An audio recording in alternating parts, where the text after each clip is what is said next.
Point number two is that it's really important to try to figure out what her core complaint is. And figure out is the correct phrase here because she's probably not completely clear on it herself.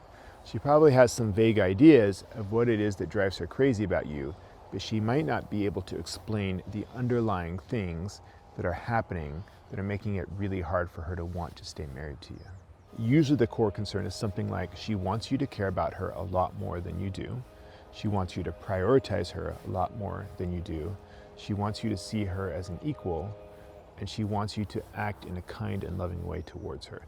Those are usually the core concerns, but she might not be able to explain it in those words. So there's these small complaints that are pointing to the core concern, but they're not explicitly stating the core concern. So your job is to try to figure out how would you have to think about her differently and feel about her differently in order to treat her in a way that would help her feel differently about you or make it more pleasant for her to be married to you.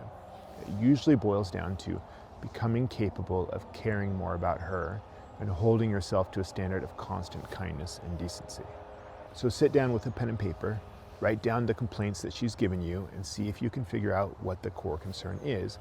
And it's probably going to be related to not caring or not prioritizing or not treating her well in some way. Those are usually the things that people complain about in marriage, the things that drive people so crazy that they decide to leave. Your power is in changing your own behavior, not in changing hers. So see what you can do about addressing her core concern, realizing that learning to care a lot more about a person is actually a really hard thing to do, but it's also really important.